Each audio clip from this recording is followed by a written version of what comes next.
Bienvenue sur Cool Parading. Voilà la recette pour un pain aux farines d'avoine et de lentilles. On a ici 300 g d'avoine et 240 g de lentilles, un tout petit peu moins compressé que l'avoine. Et nous avons ici une base de kéfir de lait qui va nous servir déjà d'un départ de protéines et principalement de levure pour faire lever notre pain. Alors, première chose à faire, mélanger les farines pour ensuite rajouter progressivement le mélange de farine, donc on a dit avoine, lentilles, une céréale, une légumineuse, pour une optimisation de la qualité des protéines, c'est-à-dire éviter les acides aminés limitants. Et pour cela, on a 1,3 fois plus d'avoine que de lentilles.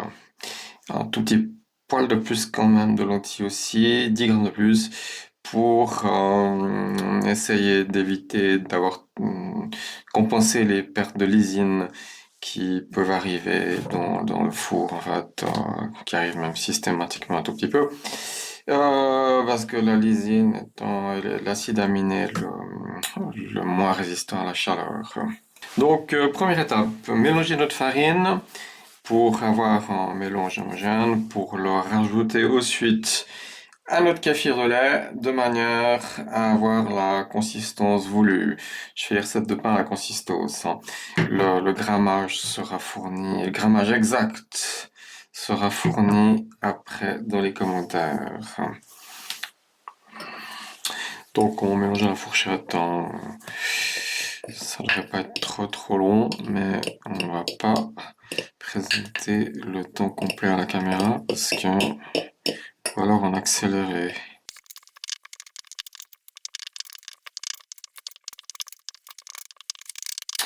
Et voilà, le mélange est fait, on va pouvoir s'occuper de notre bol pour y rajouter les ingrédients nécessaires. Alors on va d'abord commencer par les petites choses. On a besoin d'environ, ça va être un pain, on espère assez gros. On a besoin, donc c'est sans gluten, hein, forcément. Enfin forcément. Alors l'avoine et les lentilles n'ayant pas de gluten, c'est sans gluten. On va rajouter une cuillère à café bombée de sel. Alors à noter que c'est pas génial quand on a des levures de rajouter le sel directement. Spécialement si elles sont pas super boostées pour les mélanges spécifiques. Ça pourrait un peu les ralentiir. Donc là, l'idée, le sel a déjà été mélangé dans un peu de lait à la rose. Et ça permet d'éviter de choquer nos micro-organismes. Voilà, on mélange un peu. Encore un mélange d'épices. Parce que j'adore les mélanges d'épices dans les pains. Et on a la base des petits ingrédients et du kéfir qui sont mélangés. Alors maintenant, il n'y a plus qu'à rajouter la farine. Donc, ça a déjà été farine de lentilles et d'avoine qui ont déjà été mélangés. Alors, on va faire face à la caméra progressivement jusqu'à ce qu'on obtienne la consistance voulue. Alors, comme c'est des farines sans gluten, un fouet va très bien, hein, parce qu'on va pas aller jusqu'à, enfin, on va pas obtenir une consistance très dense. Oups, là, ça n'est pas bien mélangé. On va plutôt obtenir une sorte de mousse. Fait de mousse, c'est-à-dire ça fait plus penser à une. Les pains sans gluten font plus penser à une mousse une fois que c'est levé qu'à une véritable pâte élastique.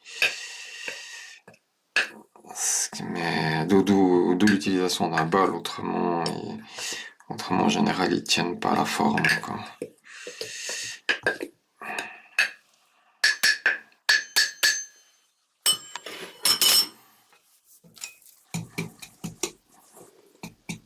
J'ai pas spécifié que c'était de la farine de lentilles vertes, mais que ça soit des lentilles vertes ou d'autres lentilles, ça n'a pas beaucoup d'importance. Elles ont, elles ont relativement les mêmes proportions d'acides aminés et spécialement beaucoup de lysine. Comme la plupart des légumineuses, ce qui compense extrêmement bien le manque de lysine en fait des céréales et de toutes sortes d'autres acides aminés aussi, hein, très complémentaires. Alors, on voit qu'on a déjà rajouté pas mal de farine et la pâte est toujours très liquide, hein. C'est normal parce qu'il n'y a pas de gluten. À noter que le bocal de farine complet, là, le total de la farine, ça nous fait 540 grammes.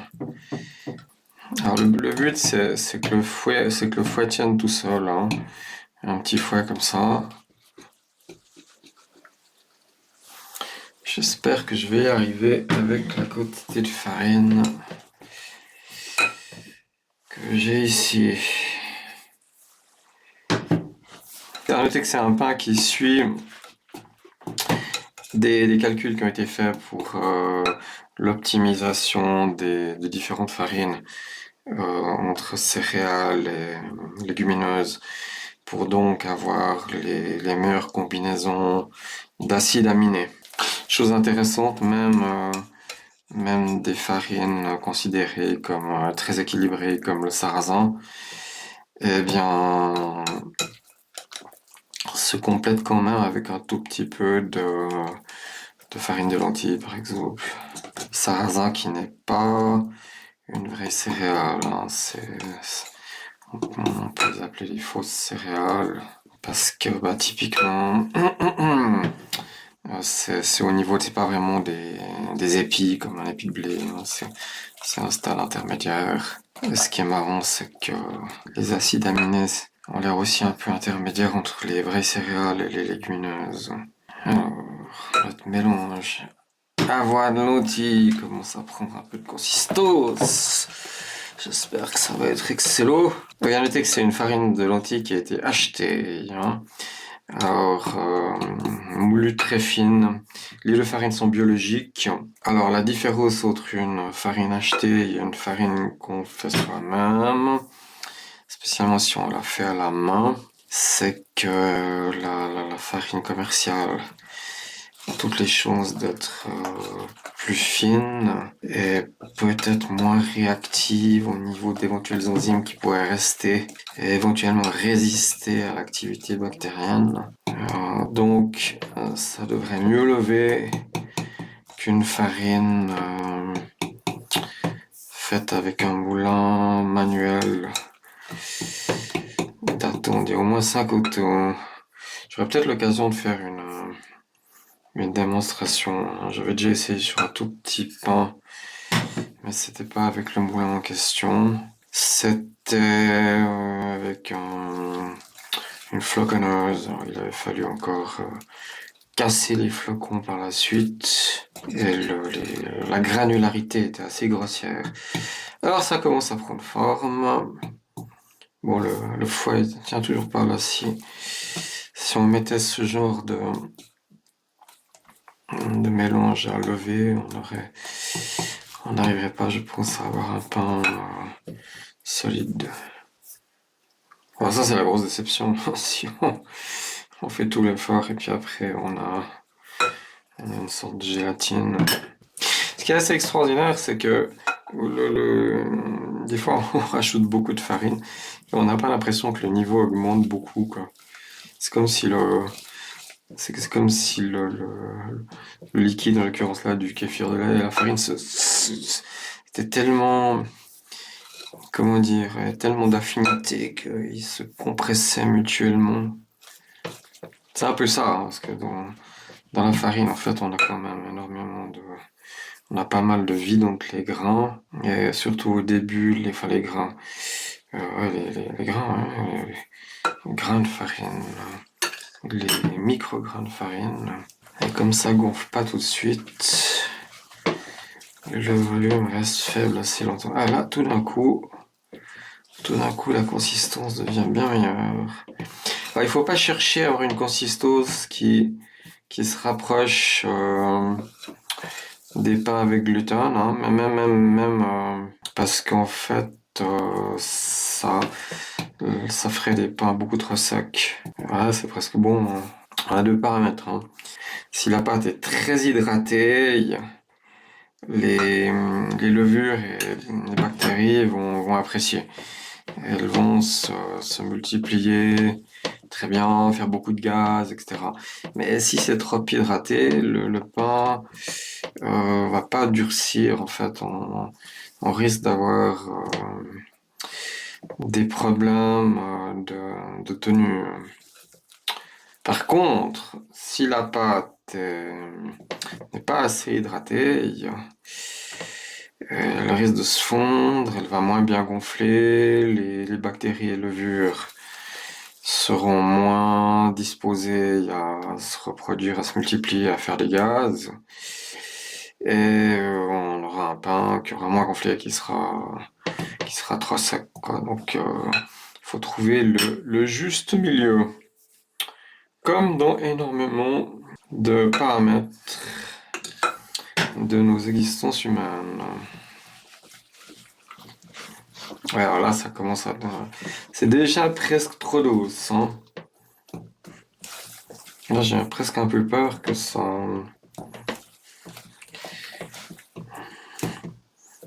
Là, ça... Je devrais pas mettre plus, hein. Je pense que ça va bien gonfler. Ouais. Là, le petit fouet, il tient bien. Parfait. Alors, on va insister un peu plus pour le mélange.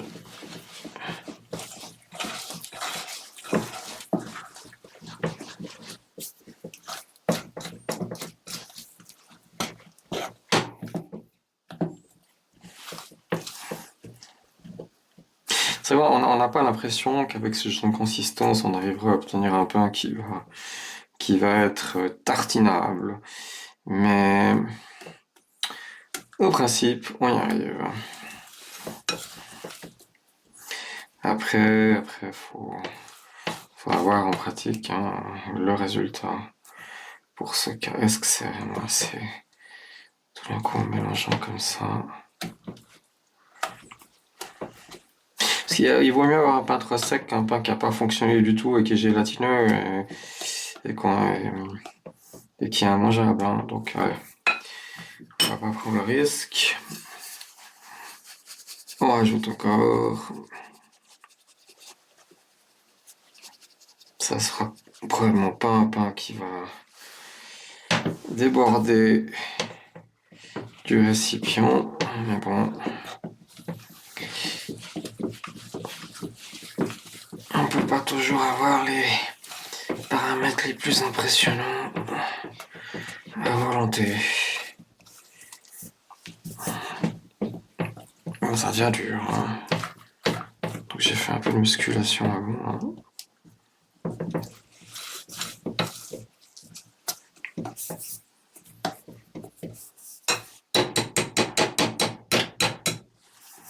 Alors évidemment, le fouet là, il tient. Je vais atteindre mieux en mieux. Ouais.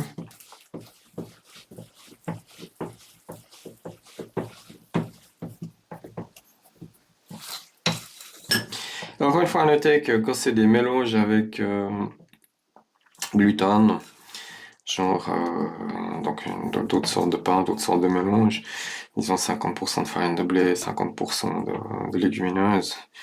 Très rapidement, on n'arrive plus avec le fouet, hein, parce que le gluten commence à prendre le dessus et il faut mélanger avec autre chose, par exemple avec une fourchette. Mais là, en général, on n'a pas besoin de fourchette. Possible que je me trompe. À noter qu'alors en principe il va rester un peu de farine. Et c'est très bien parce qu'après c'est réutilisable pour faire des crêpes, etc., quoi. Je veux dire, on peut aussi profiter de la complémentarité protéine en protéines entre céréales et légumineuses. Quand on fait des crêpes,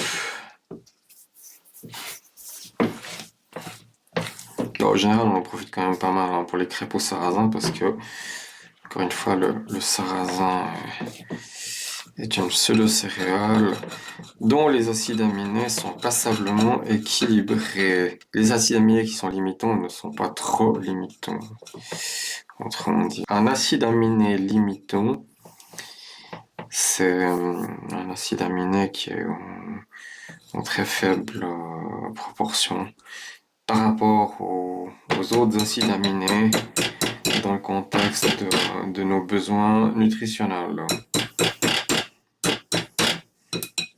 Alors typiquement le blé c'est la lysine qui manque, enfin qui est l'acide aminé très limitant. Et pour les lentilles, c'est exactement le contraire. La lysine, c'est l'acide aminé qui est présent de la manière la plus quantitative.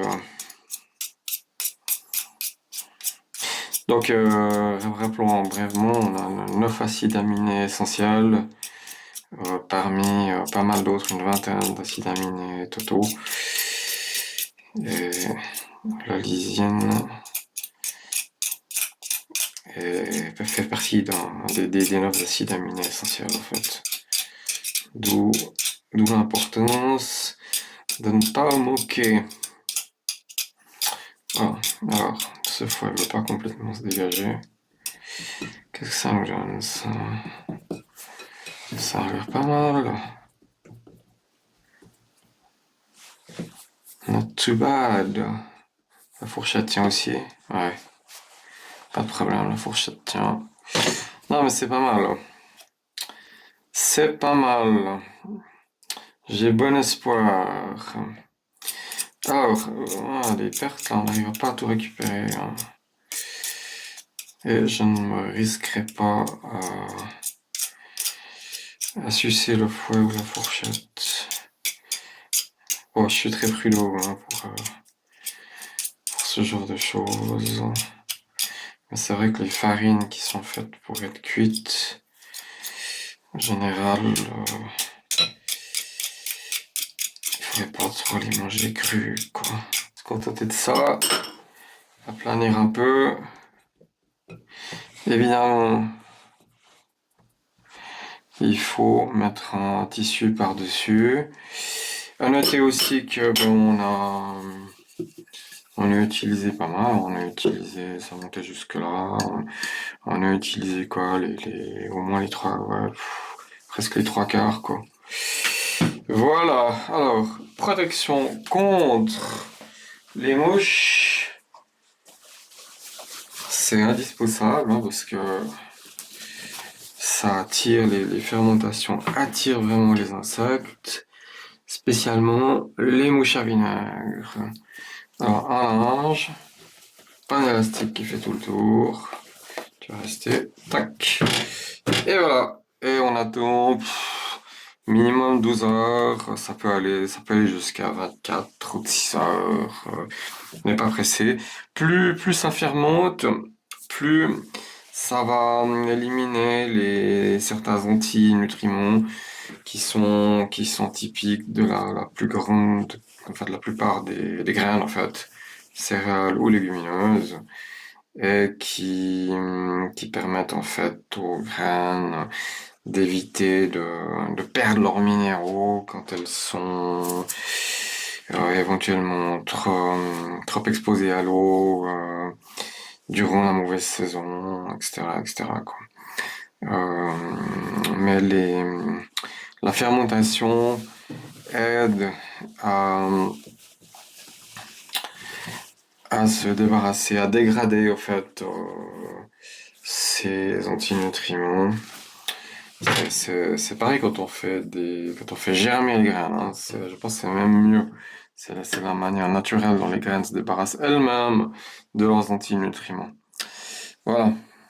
La suite dans environ 24 heures.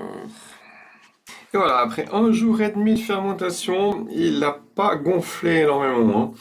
Probablement parce que la pâte était un petit peu trop sèche. Alors, normalement ça va quand même aller, ça va faire un pain assez dense.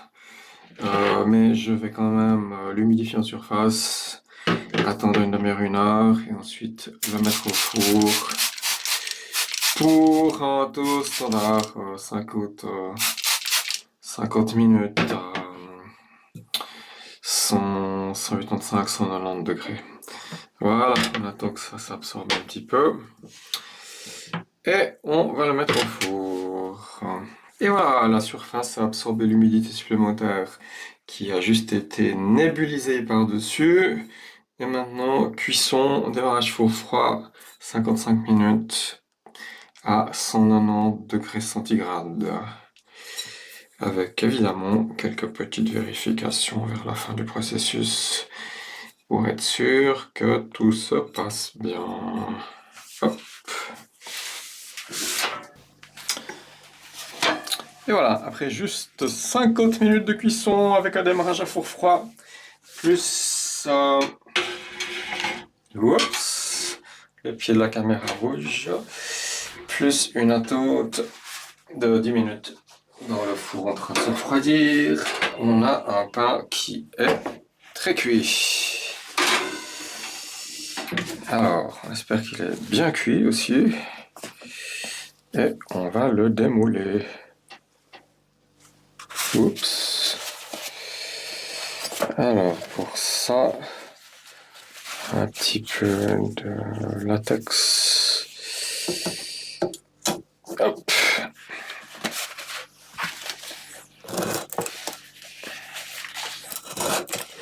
Démoulage au couteau souple qui sert normalement à lever les filets de poisson.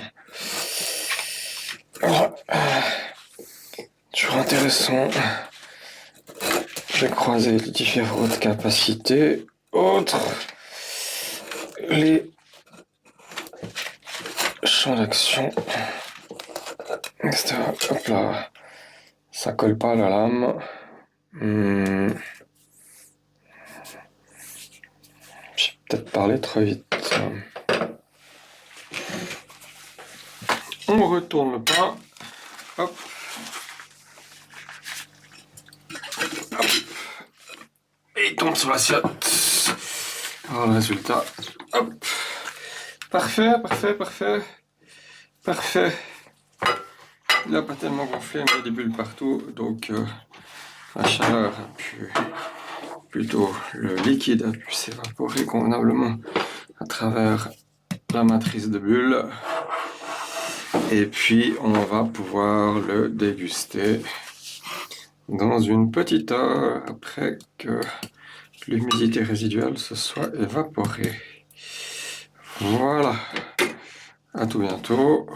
Et voilà, le pain a maintenant refroidi, on va pouvoir le découper. Il est très douce, hein, forcément, vu qu'il n'a pas énormément levé. On va pouvoir le découper et avoir une bonne idée de sa structure interne. J'ai déjà pu goûter quelques rebibs de découpage pour la sortie du bol. Il est excellent, hein. On peut sentir l'équilibre des acides aminés. Enfin, c'est mon point de vue, hein. Voilà. Donc en interne, ça va quoi, ça fait un pain complet, bien compact. Voilà. On essaiera de voir si on arrive à les faire lever un peu plus. Un deuxième essai a été fait avec la même composition de farine, avoine, lentille, en utilisant cette pâte beaucoup plus hydratée. Une hydratation forte qui est nécessaire pour les pâtes de pain sans gluten et qui donne de meilleurs résultats. C'est un des critères qui permet d'avoir plus de bulles dans le produit final. Merci pour votre attention et n'hésitez pas à vous inscrire, à mettre des pouces si ces sujets vous intéressent.